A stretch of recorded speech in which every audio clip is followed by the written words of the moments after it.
Bom dia! Stai ascoltando Buongiorno Business, il podcast che parla di startup e imprenditori tra Italia, Brasile e America Latina.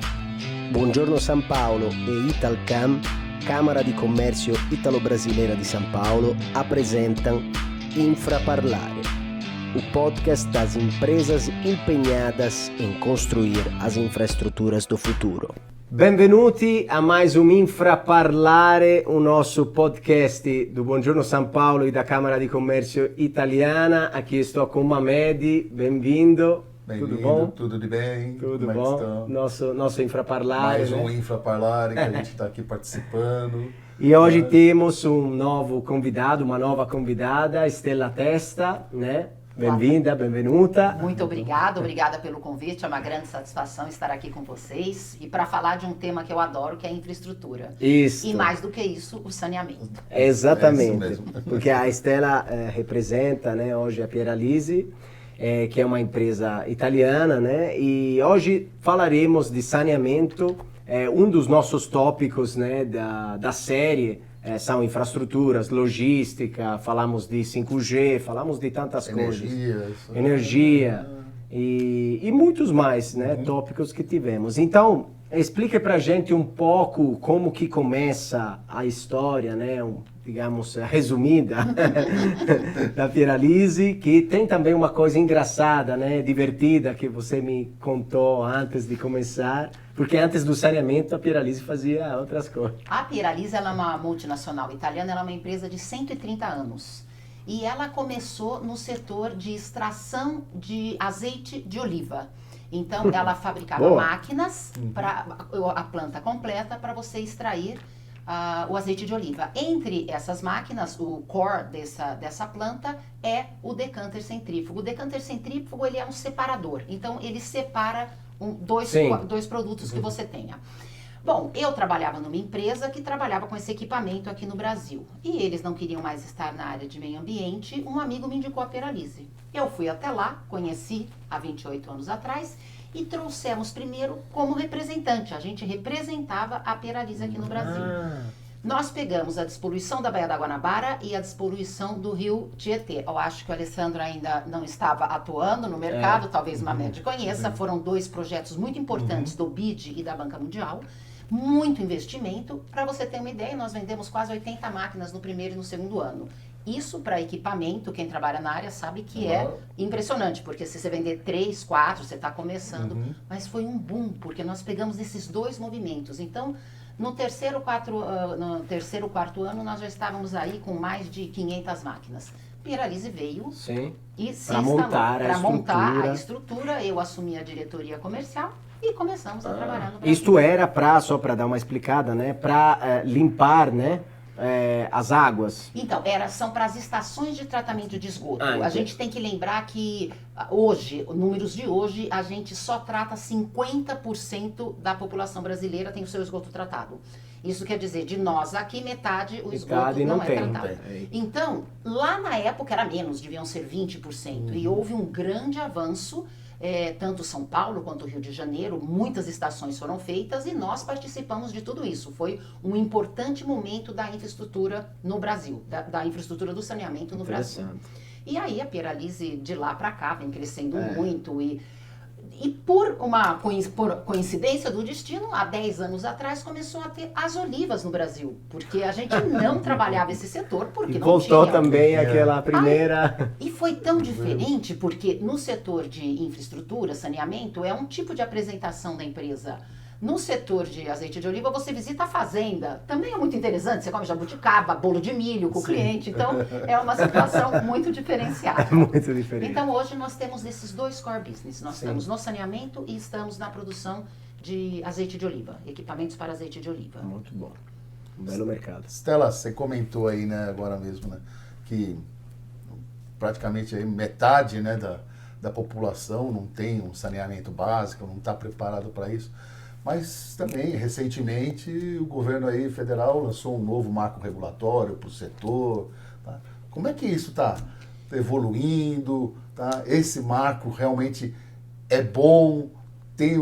aprimorar alguma coisa ainda? O que a gente precisa fazer para que ele fique adequado? E ele vai realmente proporcionar aí que se a gente sai desse 50% para, sei lá, 80%, ou que seria o ideal, né? 100% todo mundo, né? Mas perfeito, Mamed. Utópico quase. Eu não entro na discussão privado-público. Acho que não é isso que nos interessa agora. Nós temos que sair da idade média para o século XXI. Então, nós temos que tratar esgoto. Nós temos que universalizar. O que diz o Marco Legal de Saneamento? Que a gente vai tratar o esgoto de 90% da população e que a gente vai dar água tratada para 99% da população. O Brasil tem que fazer isso. Nós queremos ser a 8ª, a 7ª potência mundial, não podemos ser o 100º, 12º no ranking de saneamento. E eu acho sim que o Marco veio para mudar tudo. Agora, isso não quer dizer que as empresas públicas não são competentes ou não devem fazer. Elas devem conviver. Alguns lugares vão ser as empresas privadas, que estão fazendo um ótimo trabalho, estão desenvolvendo, ganharam um leilão no Rio de Janeiro, já estão começando a trabalhar, Alagoas, quer dizer, vai acontecer. E as públicas estão melhorando muito, estão acelerando. Quer dizer, hoje existe uma lei, um marco, há 2 anos atrás, e ele diz que tem que tratar. E ele dá parâmetros, a ANA está desenvolvendo qual é o regulamento, como que isso tudo vai acontecer, e ele está acontecendo. Eu sou otimista, normalmente sou uma pessoa otimista, mas isso eu vou te dizer, nosso mercado aumentou 60% do ano passado para esse ano. E nós prevemos que vai aumentar mais 50% para o ano que vem. Por quê? Estão tendo que implementar a parte dos tratamentos do lodo. Então, eu acho sim que foi uma grande mudança e que se nós não chegarmos em 2033, que é o ano que o Marco diz que a gente teria que estar com a universalização realizada, nós vamos estar perto, nós vamos estar acontecendo. Eu não gosto daquilo que a gente começa a falar, tal cidade não tem nada. Não, peraí, não tem, mas vai ter. Gente, construir um país dessas dimensões... não é fácil. Nós temos que, então, nós estamos construindo... Sim. E quais são os passos, né, para chegar nessa universalização? Assim, tem uns passos técnicos, uns passos de... Eu te diria, Alessandro, que é exatamente o que está acontecendo. Vai ter que ter alguns leilões, vão ter que ter PPPs. Nós não vamos ficar num modelo só de forma nenhuma. Tem como, né? O Brasil... Com 220 milhões de pessoas, nós teremos oportunidade para todos os modelos serem experimentados. Porque a gente não pode querer um modelo só para o país inteiro. E nem que ele seja eterno naquilo que foi feito. Porque às vezes para-se tudo, porque esse não é perfeito. Não, faz esse. Trata um tanto. Se não conseguir tratar 90%, começa 50%, vai 60%.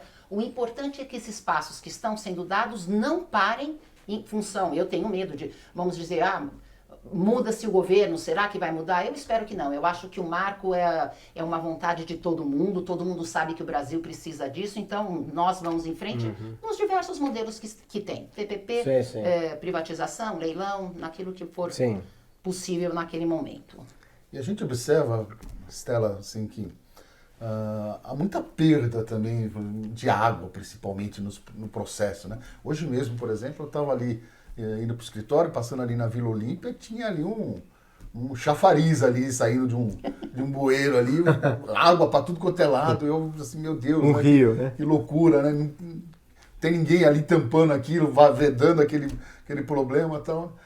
Como é que a gente faz? Existe mesmo uma perda grande em toda a rede de alimentação, de água que a gente tem? Como a gente pode fazer para reduzir isso? Olha, isso existe sim, e para minha surpresa aí, vendo alguns outros lugares no mundo, não é um privilégio do Brasil, isso é uma coisa que acontece em diversos lugares do mundo. É claro que você tem um Japão com 2%, mas você tem lugares com 70% e tem aqui São Paulo com 27% de perdas. Agora, tecnologia nós temos aqui no Brasil, temos fora, então certamente agora com esse novo modelo que está se implementando, essas tecnologias serão usadas, porque a água tratada sendo perdida, ela é dinheiro sendo jogado fora. Isso não vai acontecer, quer dizer, não existe um limitador que fale, não tem como fazer no Brasil por causa disso, não, vai ter dinheiro, porque estão vindo os fundos, estão vindo empresas que querem participar desse movimento no Brasil. E a tecnologia nós temos. Eu tenho o prazer de presidir o Sindesan, que é uma das câmaras da ABIMAQ, e lá nós temos mais de 100 indústrias aqui no Brasil, são multinacionais, E nós temos tecnologia que tem lá fora. Não tem tecnologia lá fora que você fale, isso não tem no Brasil. Não tem no Nós Brasil, temos. né? Não Então é esse uma... desperdício está mais voltado, vamos dizer assim, para a falta de manutenção? Para o que foi que, na verdade, a Ou infraestrutura... ainda uma a gente, infraestrutura antiga ainda? a gente sabe que o saneamento, e essa é uma briga minha, já quero que fale infraestrutura e saneamento. Saneamento ele tem que ter um lugar dele, porque ele é muito importante e foi deixado de lado.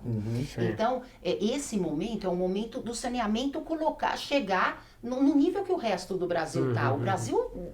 Bom, em termos de celulares, nós estamos, telefonia, energia, nós vamos chegar com isso também, com o saneamento disso também. E a perda certamente será uma consequência de ser reduzida aí primeiro a 20, depois a 15, depois a 10, aquilo que é possível se manter. Sim. Claro que a manutenção, né, em todos os aspectos da indústria é quase às vezes mais importante do que ter um maquinário novo, né? Porque a gente vê que na Inglaterra tem ferrovias muito antigas, mas faz uma manutenção muito forte e continua até hoje, né? Então imagino que seja a mesma coisa, né? Por isso que é muito importante que quando os players do mercado forem comprar, escolham empresas que estão com sede no Brasil. Porque você vai lá fora, traz um equipamento importante, grande, um equipamento complicado, instala. E Mas não você não tem mão de tem... obra, você não tem quem conserte, você não tem quem faça manutenção. As peças depois demoram para chegar, ou não tem uma Ou não reposição. tem mesmo, porque não tem quem cuide daquilo aqui. Quem produz aqui. Então isso é uma coisa que eu brigo bastante. Falo, gente, quando for comprar, nós estamos aí, tem os fornecedores brasileiros com empresas aqui e quem deve estar fornecendo para esse novo momento do saneamento desses grandes investimentos, que serão grandes mesmo. Porque a gente não está brincando, né, com coisas simples assim, estamos jogando, né, uma partida bem complexa, muita gente envolvida, populações. E que precisa ter tecnologia hoje. Hoje a tecnologia tem que estar inserida, então precisamos também dar curso, preparar quem capacitar o pessoal. Estamos trabalhando nessa frente também no Brasil. O Brasil vai se preparar. Olha, nós temos, sou fã do brasileiro, temos uma capacidade de correr atrás, né? A gente vai, a gente faz, a gente acontece. Então, eu não tenho dúvida que em 2033 vai ser um outro Brasil. Mas a gente também é fã, porque a gente escolheu esse país também, então a gente claramente tem um carinho especial por esse país, né? Que bom. Então, obrigado por essas palavras. Estela, nós sempre temos uma pausinha, né? Um cafezinho, chamamos a hora do café, com algumas sugestões, uma mensagem, né? Então a gente volta já já. Buonasera, mi fa un caffè? Subito.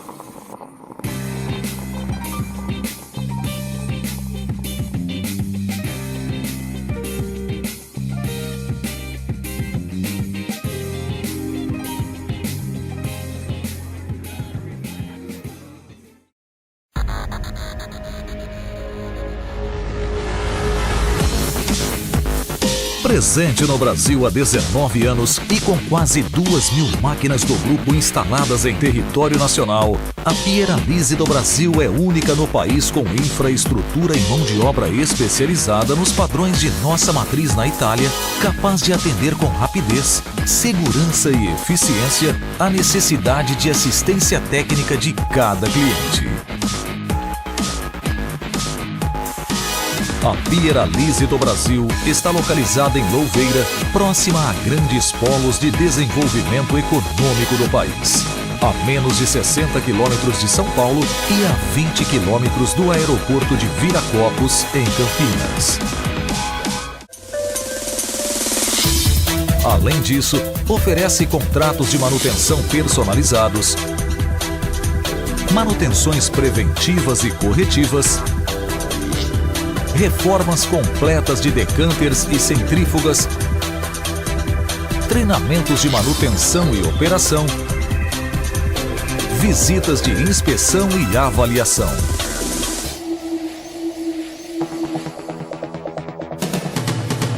A Pieralise do Brasil tem por objetivo atender com qualidade técnica, soluções para maior durabilidade do equipamento e, acima de tudo, ser parte integrante do processo econômico de seus clientes. Venham conhecer as vantagens técnicas e econômicas de quem realmente entende de Pieralise.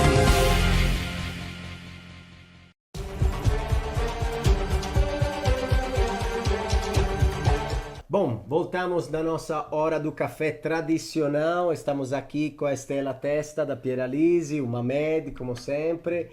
E, Estela, eu queria te perguntar, tem um projeto, né? Tem umas técnicas para a reutilização da água do tratamento do esgoto, né? Como estamos nesse nível? Está sendo feita esse processo? Tem algumas técnicas nova que vocês sugerem, estão aproveitando? Está acontecendo sim, é um momento importante para isso. As prefeituras estão buscando essas tecnologias. Nós tivemos a FENASAN há 2 meses atrás aqui no Brasil, onde muitas empresas expuseram essa tecnologia para fazer o reuso da água. E ela é importantíssima porque você tem a possibilidade de usá-la em indústria, em lavagem de piso de calçada.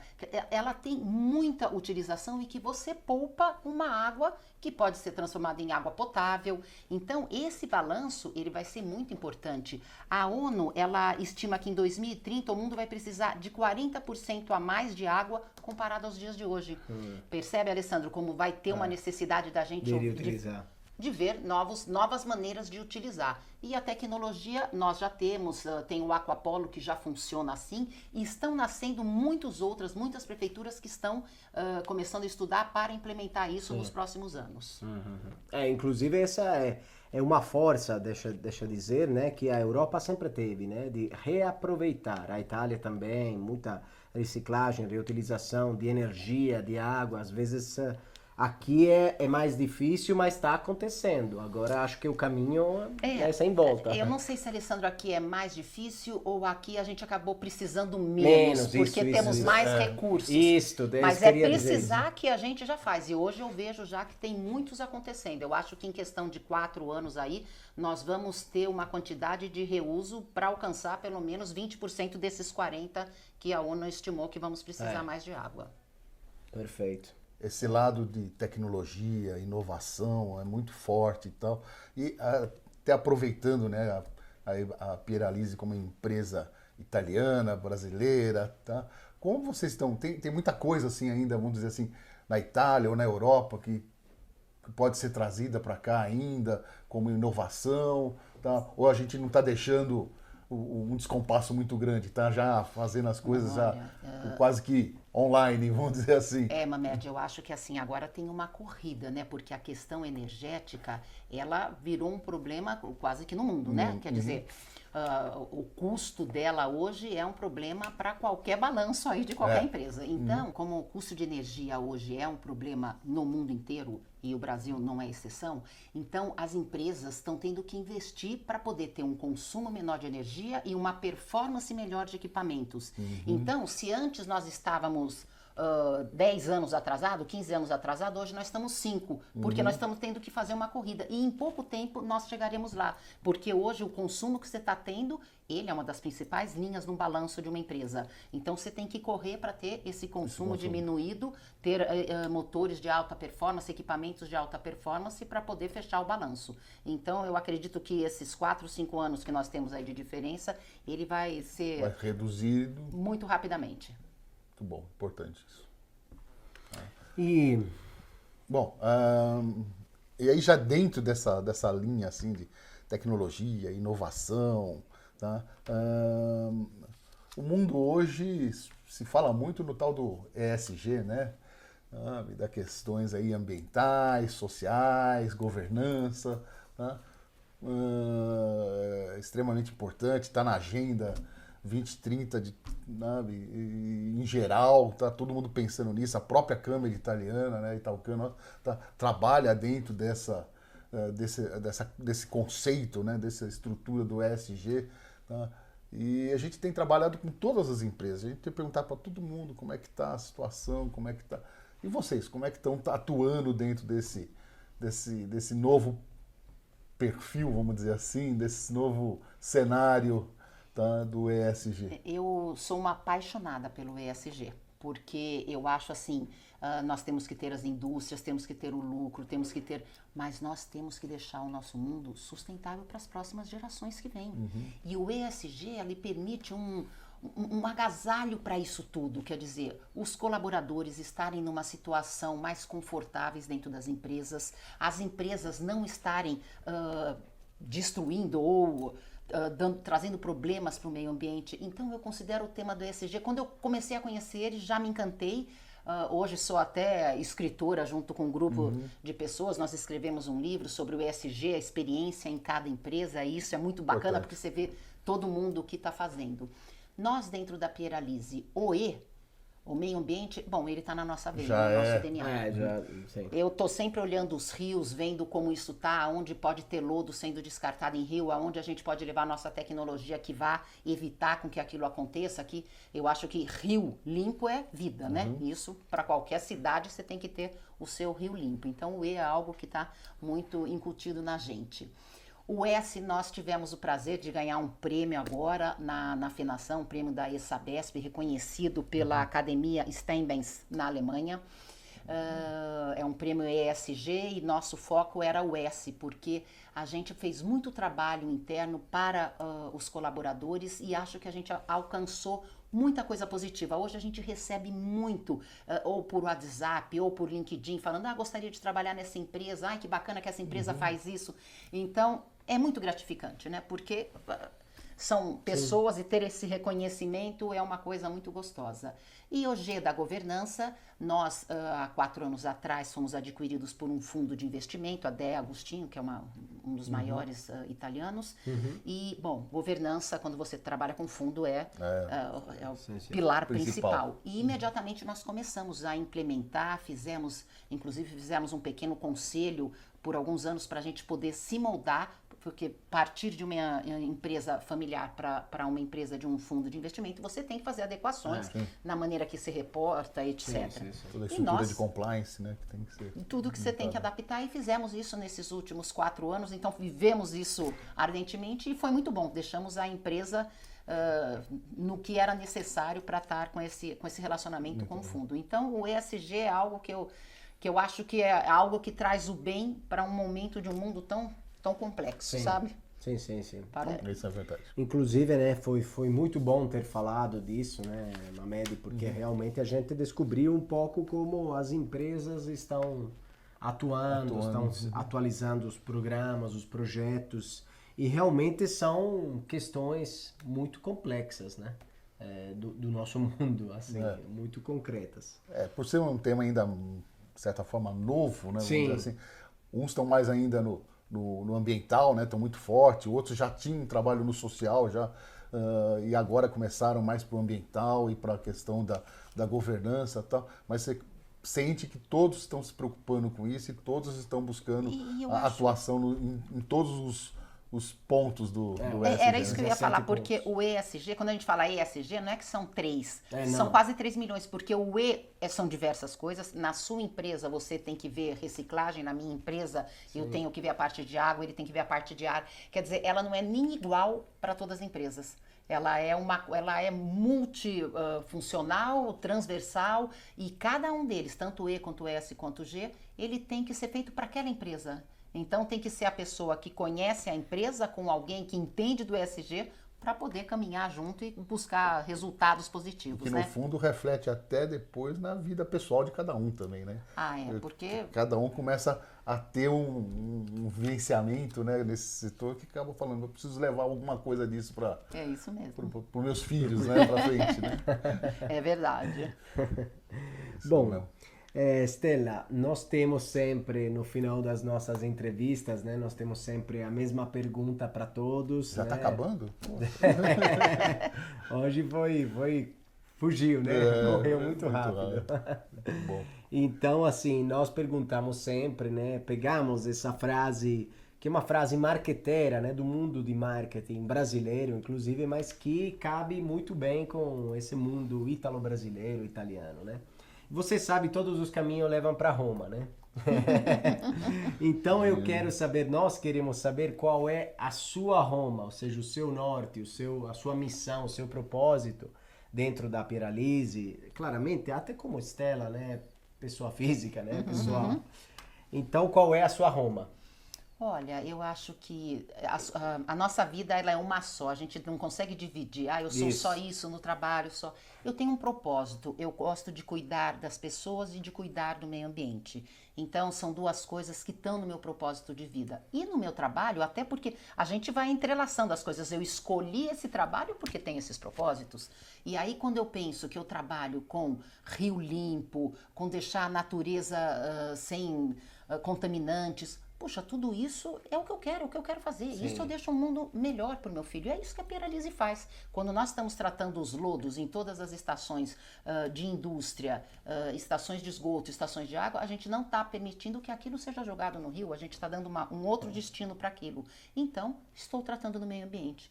E quando eu digo de cuidar das pessoas, eu sou uma apaixonada pelo azeite de oliva. Então, trabalhar com máquinas que extraem o azeite, que é um produto bíblico, né? Que se falava que da oliveira, das folhas você faz o seu remédio, do fruto você faz o seu alimento.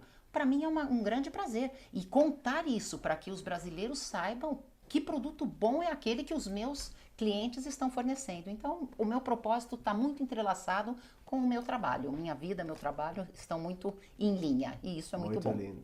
Muito lindo esse cenário também, né? Da parte mais bucólica, a parte mais dos campos, a parte mais tecnológica. Exatamente.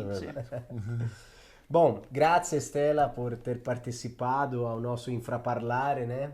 Agradecemos muito a presença e todo o trabalho que vocês fazem.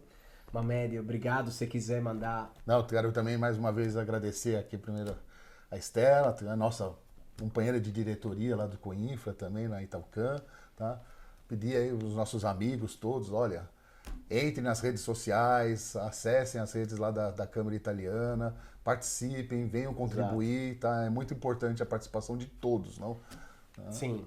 Até porque são tantos projetos, né, que a gente... Obrigado mais uma vez. Faz, assim, a Italcan faz e hoje estamos juntos, então é um grande prazer. Foi um grande prazer estar com vocês. Muito obrigada. Grazie, até obrigado. a próxima. Um abraço. Até.